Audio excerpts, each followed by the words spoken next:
Dalam spoiler sebelumnya, disebutkan bahwa selama lebih dari 3.000 tahun, jumlah calon di dalam koridor terus meningkat pesat, hingga akhirnya pertumbuhan ini benar-benar berhenti setelah lebih dari 5.000 tahun. Lagi pula, permainan tersebut pada akhirnya menguji kemampuan pemahaman seseorang. Memiliki waktu yang cukup saja tidak menjamin seseorang mampu menembus hambatan pertama. Oleh karena itu, meskipun terdapat ratusan ribu pesaing di dalam koridor, pada akhirnya hanya hampir 300 maha ahli yang berhasil mencapai persyaratan minimum. Di antara mereka, Darasian juga berhasil menembus hambatan kedua. Dalam hal potensi, saat ini dialah satu-satunya calon yang mungkin menjadi lawan Luo Feng. Setelah Darasian menembus hambatan kedua, Duan Donghe juga memberinya perlakuan yang sama seperti Luo Feng. Darasian segera mengarahkan tatapan tajamnya kepada Luo Feng, seolah-olah sedang melayangkan tantangan, bertekad untuk bersaing dengan Luo Feng. Namun, Luo Feng tidak terlalu menganggapnya serius. Lagi pula, ia memiliki keyakinan mutlak bahwa dirinya mampu mempertahankan posisi teratas. Mereka yang gagal menembus hambatan hanya bisa memandang Darasian dengan iri, sambil cemas menyaksikannya dilindungi oleh istana cahaya dua warna. Sebaliknya, para maha ahli dari Tanah Suci Kaisar Timur sangat gembira. Hanya dengan menembus hambatan kedua, status Darasian di Tanah Suci langsung meningkat drastis. Lagi pula, pada awalnya ia hanyalah seorang penguasa tertinggi alam semesta semu dari Tanah Suci. Karena dibatasi oleh alam semesta mini, ia hampir tidak memiliki harapan untuk menembus dan menjadi penguasa tertinggi alam semesta, sehingga hanya bisa selamanya terjebak di dalam alam semesta. Namun sekarang, berkat potensi luar biasa yang ia tunjukkan melalui permainan, statusnya langsung melonjak, menjadikannya salah satu makhluk yang paling dihargai di Tanah Suci. Leluhur Kaisar Timur bahkan secara pribadi muncul untuk menemui Darasian dan berjanji bahwa meskipun pada akhirnya ia gagal memperoleh warisan, ia tetap akan menerima sumber daya kultivasi terbaik dari rasnya di masa depan. Kaisar Timur bahkan mengisyaratkan kepada Darasian bahwa selama ia menunjukkan performa yang baik dan memperlihatkan potensi yang cukup, ia tidak akan segan-segan mengeluarkan biaya besar untuk membantunya menembus hingga menjadi dewa sejati, bahkan melampaui siklus reinkarnasi. Lagi pula, meskipun dewa sejati kehampaan tidak mampu menanggung harga besar yang diperlukan untuk melahirkan seorang dewa sejati kekal dapat memisahkan sebuah alam semesta mini dan memberikannya kepada generasi muda tanpa mengalami dampak serius terhadap kekuatannya sendiri. Oleh karena itu, selama ia juga diberikan teknik rahasia yang mampu memahami asal-usul Dao Agung, itu sudah cukup meskipun bukan teknik rahasia yang unggul, asalkan dapat membantunya mencapai tingkat dewa sejati kekal. Jika tidak, apabila penerus yang dipilih Duan Donghe hanya mampu mencapai tingkat penguasa tertinggi alam semesta, bukankah itu akan menjadi sesuatu yang benar-benar konyol? Lagi pula, di antara para Duan Donghe yang berturut-turut sepanjang sejarah, bahkan yang terlemah sekalipun telah memiliki kekuatan seorang dewa sejati kekal tingkat tinggi atas. Setelah memperoleh pengakuan dan janji dari Kaisar Timur, Darasian sangat terdorong. Ia menganggap persaingan ini sebagai satu-satunya kesempatan untuk mengubah nasibnya dan bersumpah untuk merebut kesempatan tersebut serta sepenuhnya melampaui Luo Feng. Namun pada saat ini, Luo Feng untuk sementara telah berhenti mempelajari permainan dan sepenuhnya menekankan pada menempa kehendaknya. Sebenarnya, Luo Feng tidak pernah mencurahkan seluruh waktunya untuk mempelajari permainan. Setiap kali ia menghabiskan waktu yang lama untuk memecahkan permainan, ia akan memusatkan hampir seluruh kesadarannya pada klon klan Mosha. Lagi pula, saat menempa kehendaknya, klon klan Mosha harus terus-menerus mendekati pilar batu berpola hitam dan membiarkan kehendaknya menerima hantaman ekstrim. Secara alami, ia tidak lagi memiliki perhatian yang tersisa untuk mempelajari permainan. Setelah ditempa selama lebih dari 5.000 tahun di wilayah pilar batu berpola hitam, ditambah dengan keistimewaan garis keturunan bumi, Luo Feng dapat dengan jelas merasakan bahwa kekuatan kehendaknya kini telah mendekati terobosan. Ia terus mengertakkan gigi dan bergerak semakin dekat ke pilar batu berpola hitam, hingga bahkan klon klan Mosha telah memperlihatkan wujud aslinya, dengan pola rahasia ruang pada kulitnya terlihat jelas.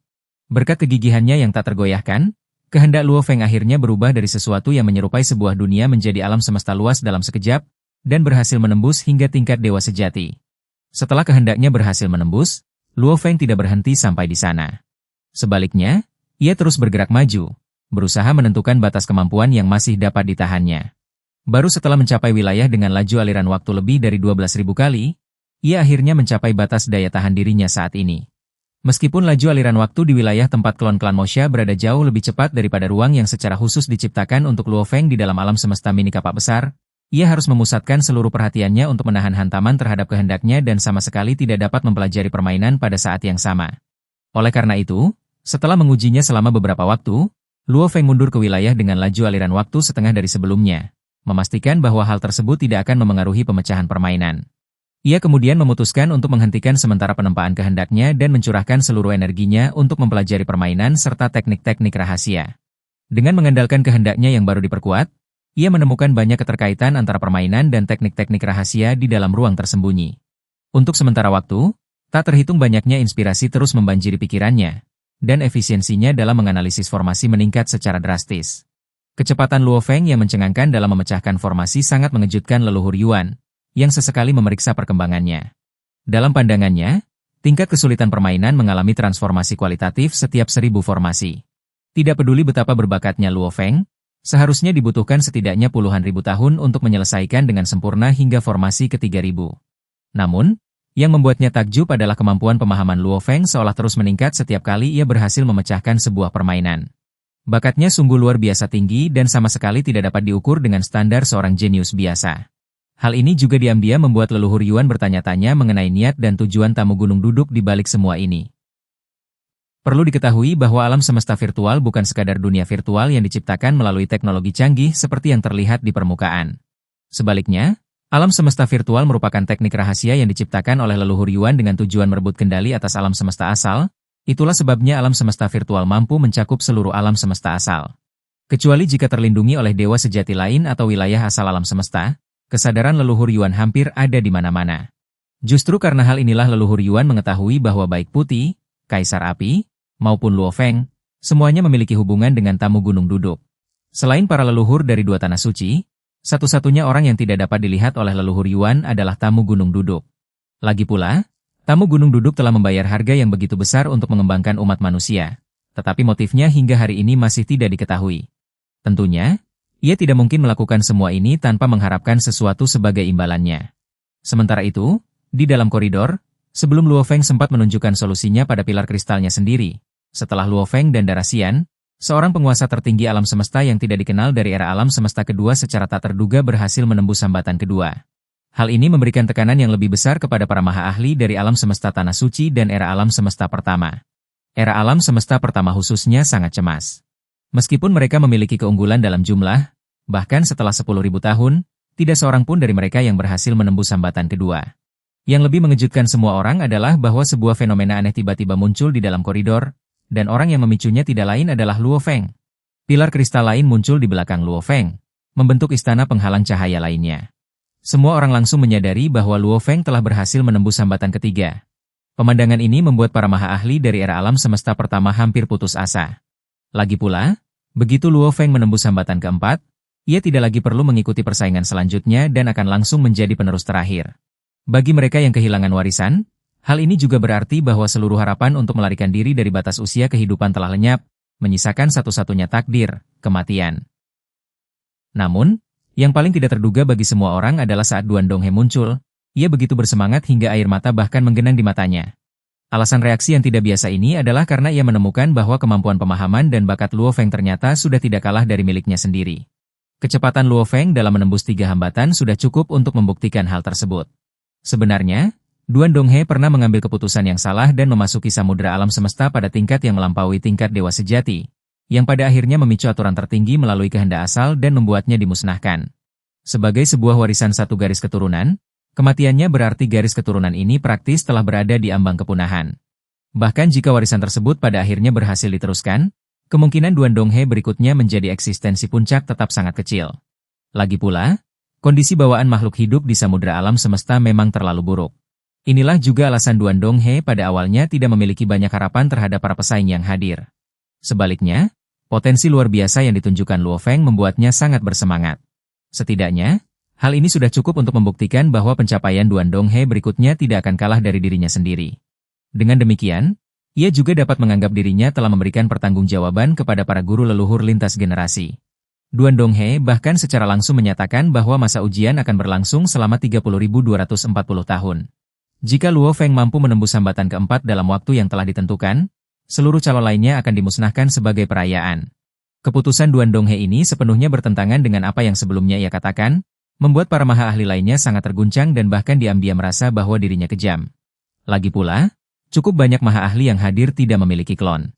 Jika Luo Feng berhasil, hal itu bukan hanya berarti mereka kehilangan kesempatan memperoleh warisan, tetapi juga bahwa mereka akan menghadapi kematian. Tekanan yang mereka rasakan langsung meningkat secara drastis.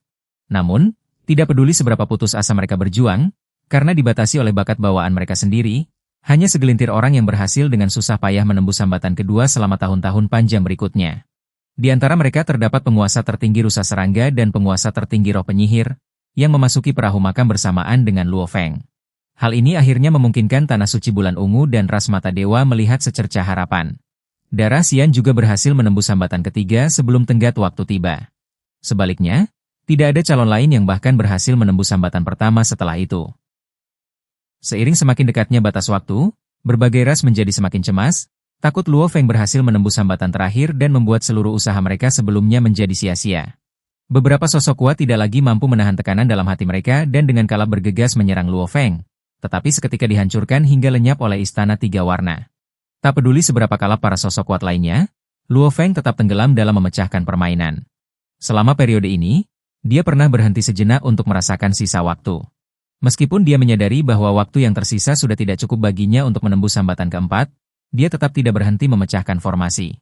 Bagaimanapun, setiap formasi yang berhasil dipecahkan dapat meningkatkan pemahamannya, sehingga tentu saja dia akan terus memahami permainan dengan segenap kemampuannya. Pada akhirnya, batas waktu pun tiba. Luo Feng hanya berhasil memecahkan formasi ke-3911 dan gagal menembus hambatan keempat. Sementara itu, leluhur Yuan, yang selama ini memahami permainan di alam semesta virtual, telah berhasil memecahkan hingga formasi ke-6002. Ini berarti bahwa jika leluhur Yuan saat itu tidak ditekan, dialah yang akan memperoleh warisan Duan Donghe kali ini. Namun, jika warisan tersebut pada akhirnya jatuh ke tangan leluhur Yuan, mungkin seluruh samudera alam semesta tidak akan mampu lolos dari malapetaka terakhir. Mungkin memang begitulah roda takdir seharusnya berputar. Begitu batas waktu tiba, ujian akhirnya berakhir. Saat Duan Donghe muncul dan mengumumkan hasil seleksi, dia mengikuti aturan dan memusnahkan semua orang yang gagal mencapai hambatan pertama. Meskipun dipenuhi ketidakrelaan, para sosok kuat ini tidak memiliki kemampuan untuk melawan dan hanya bisa berubah menjadi abu. Duan Donghe kemudian memerintahkan hampir 300 calon yang tersisa untuk memasuki aula berikutnya, tempat mereka akan bersiap untuk bersentuhan dengan warisan garis keturunan Duan Donghe. Sebenarnya, hampir tidak ada lagi ketegangan mengenai warisan ini. Kecuali pemahaman calon lainnya mengalami perubahan kualitatif, persaingan terakhir pasti akan berakhir antara Luo Feng dan Darah Biru. Oleh karena itu, setelah seleksi ini, Duan Donghe sebenarnya dapat membiarkan para calon menentukan sendiri, seperti yang dilakukannya pada seleksi pertama, apakah mereka ingin tetap tinggal dan melanjutkan putaran ujian hidup dan mati berikutnya. Namun, karena sebuah janji, Duan Donghe tidak terlebih dahulu memberi mereka pilihan tersebut. Sebaliknya, dia langsung memimpin semua orang menuju aula berikutnya. Ternyata, Luo Feng, penguasa tertinggi rusa serangga, dan yang lainnya bukanlah sosok kuat pertama yang memasuki kapal makam. Bagaimanapun, kapal tersebut hanya akan muncul di wilayah inti kapal alam semesta. Alasan kapal itu muncul di wilayah dalam sebenarnya adalah karena seorang dewa sejati dari era alam semesta kedua, Dewa Iblis Berzirah Petir, telah menemukan kapal tersebut terlebih dahulu. Dewa Iblis Berzirah Petir kehilangan sahabat dekatnya dalam sebuah pertempuran memperebutkan harta teragung, sehingga membentuk dendam yang tidak dapat didamaikan dengan Ras Mata Dewa. Dia memanfaatkan kesempatan ini untuk mencapai kesepakatan dengan Duan Donghe, meminta kapal makam dibawa ke wilayah dalam sebagai imbalan karena diperbolehkan menyaksikan Ras Mata Dewa kehilangan para elitnya. Namun, Ras Mata Dewa sama sekali tidak mengetahui semua ini. Di bawah bimbingan Duan Donghe, hampir 300 calon tiba di sebuah aula kuno. Setelah mengetahui bahwa mereka akhirnya akan segera bersentuhan dengan warisan, semua orang tentu saja sangat gembira. Namun, sebelum hal itu terjadi, masih ada satu hal penting yang perlu dipastikan oleh Duan Donghe. Hal ini membuat para sosok kuat yang sudah tidak sabar untuk menjelajahi warisan dan menemukan cara melampaui siklus reinkarnasi diam-diam mengutuk Duan Donghe karena membuat semuanya begitu rumit. Sebenarnya, alam semesta mini bukan hanya fondasi bagi seorang dewa sejati, tetapi juga merupakan faktor kunci yang menentukan potensi mereka. Jika struktur alam semesta mini seorang sosok kuat terlalu biasa-biasa saja ketika menerobos ke tingkat dewa sejati, hal itu akan membatasi pertumbuhan mereka di masa depan. Mereka bahkan mungkin selamanya tidak mampu maju lebih jauh dalam tingkatan, sehingga terjebak di tingkat dewa sejati hingga batas usia tiba dan mereka akhirnya binasa. Inilah juga alasan utama mengapa para leluhur dari dua tanah suci tidak mengirim sosok kuat tingkat dewa sejati untuk berpartisipasi dalam persaingan. Bagaimanapun, para dewa sejati yang bernaung di alam semesta tanah suci sudah mengalami kemunduran pada alam semesta mini mereka seiring mendekatnya batas usia kehidupan. Tanpa alam semesta mini, bagaimana mungkin mereka masih memiliki struktur alam semesta? Hal ini akhirnya membuat semua orang memahami keputusan yang diambil oleh kedua tanah suci. Saat Duan Donghe menanyai satu persatu ketujuh dewa sejati yang hadir mengenai struktur alam semesta mini mereka, para sosok kuat lainnya justru menjadi penonton yang menyaksikan pertunjukan dari samping.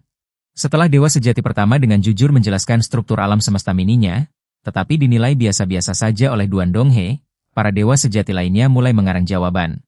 Dengan tingkat pemahaman Duan Donghe, tentu saja dia dapat langsung mengetahui bahwa mereka berbohong. Dia bahkan secara langsung mengejek mereka dan menunjukkan bahwa jika alam semesta mini mereka benar-benar dibangun seperti yang mereka katakan, alam semesta tersebut sudah lama runtuh menjadi kekacauan. Hal ini tak pelak mengundang gelak tawa dari para sosok kuat lainnya. Tak peduli bagaimana ketujuh dewa sejati berusaha mengarang jawaban, tanpa memahami metode yang benar-benar mendalam dalam membangun struktur alam semesta, tidak satupun dari mereka mampu memenuhi persyaratan Duan Donghe. Pada akhirnya, mereka ditolak satu persatu. Dan Duan Donghe bahkan secara langsung menyatakan bahwa ketujuh orang tersebut tidak memiliki potensi yang cukup untuk mewarisi warisan garis keturunannya. Setelah kehilangan kesempatan memperoleh warisan, ketujuh orang tersebut dipenuhi kekecewaan. Para anggota ras mata dewa terutama merasa hancur. Setelah mengetahui bahwa mereka bukan hanya didiskualifikasi dari memperoleh warisan, tetapi seluruh anggota ras mata dewa yang hadir juga akan binasa, semangat mereka langsung jatuh ke titik terendah. Ras-ras lainnya juga sama-sama terkejut dan bingung. Sementara suasana di dalam aula tiba-tiba menjadi tegang. Meskipun Tuan Sejati ketujuh tidak memahami alasannya, dia segera mengeluarkan sebuah harta teragung tipe istana dan memerintahkan hampir 30 anggota kaumnya untuk bersembunyi di dalamnya. Menurutnya, harta teragung tidak mungkin dihancurkan, sehingga bersembunyi di dalamnya setidaknya akan memungkinkan mereka mempertahankan hidup. Kemudian, dalam kemarahan, Tuan Sejati ketujuh secara langsung mempertanyakan Duan Donghe mengapa dia memperlakukan mereka secara berbeda, bahkan menanyakan mengapa sejak awal dia tidak langsung menyingkirkan mereka, sebagaimana ras kerangka yang langsung dikeluarkan dalam seleksi awal. Awalnya mereka dipenuhi harapan, terutama setelah penguasa tertinggi roh penyihir dari ras mereka menembus hambatan kedua, sehingga memberi mereka harapan untuk meloloskan diri dari batas usia kehidupan. Namun, mereka justru secara tak terduga harus menghadapi hasil seperti ini. Para anggota ras mata dewa hampir menjadi gila, menuntut untuk mengetahui mengapa kesempatan mereka harus dirampas sepenuhnya. Dan mereka bahkan lebih sulit menerima kenyataan bahwa seluruh ras mereka pada dasarnya telah dijatuhi hukuman mati. Namun, Duan Donghe sama sekali tidak menunjukkan simpati dan menjawab dengan dingin. Setelah mengetahui bahwa Duan Donghe mengambil keputusan ini atas permintaan seorang sahabat, mereka merasa hancur sekaligus murka. Meski demikian, mereka masih berusaha bernegosiasi, berharap masih ada ruang untuk berkompromi. Kalaupun mereka tidak dapat memperoleh warisan, setidaknya mereka berharap dapat terhindar dari nasib dimusnahkan. Namun, Duan Donghe tetap tidak tergoyahkan. Melihat negosiasi gagal, para sosok kuat ras mata dewa yang berada di dalam istana dipenuhi keputusasaan, sementara para tuan sejati lainnya yang selama ini mengikuti perkembangan warisan dengan saksama juga sama-sama murka. Tuan sejati kedua bahkan dengan marah berteriak kepada Duan Donghe, menganggap bahwa keberadaan yang telah mati selama entah berapa tahun tidak mungkin memiliki kemampuan sebesar itu. Pada saat yang sama, mereka juga ingin mengetahui siapa sebenarnya yang telah menempatkan ras mata dewa dalam situasi yang begitu menyedihkan. Agar mereka mati dengan mengetahui kebenarannya, Duan Donghe langsung memanggil Dewa Iblis berzirah petir. Melihat ras mata dewa jatuh ke dalam keputusasaan tepat ketika harapan mereka berada pada titik tertinggi, Dewa Iblis berzirah petir merasa bahwa pembalasan yang telah lama dinantikannya akhirnya tercapai. Dia bahkan mengejek ras mata dewa karena kuat tetapi tidak kompeten, mengatakan bahwa jika orang dengan potensi terbesar berasal dari ras mata dewa, bagaimana mungkin Duan Donghe membantunya membalas dendam? Sebaliknya, dia justru merasa bersyukur karena Luo Feng menunjukkan performa terbaik. Tentu saja, dia juga menganggap bahwa Luo Feng dan para sosok kuat lainnya yang hadir dan memiliki kesempatan untuk bersaing memperebutkan warisan seharusnya berterima kasih kepadanya karena telah membawa kesempatan ini kepada mereka. Setelah mengetahui kebenaran di balik semua ini, anggota ras mata dewa tidak memiliki apa-apa lagi selain raungan dan makian penuh amarah. Setelah melampiaskan kemarahannya, Dewa Iblis berzirah petir tidak lagi menunda dan langsung meminta Duan Donghe untuk menghabisi mereka. Namun, setelah mengeluarkan raungan penuh amarah, kedua tuan sejati tersebut segera melancarkan pertahanan terakhir mereka. Menurut mereka, dengan perlindungan harta teragung, sekalipun mereka ditekan, belum tentu Duan Donghe mampu membunuh mereka. Jadi, apakah seluruh sosok kuat ras mata dewa yang hadir akan dimusnahkan? Dan bagaimana perkembangan warisan selanjutnya? Nantikan spoiler berikutnya, di mana semuanya akan diungkap. Itu saja untuk video ini. Terima kasih telah menonton video ini. Semoga Anda memiliki hari yang menyenangkan.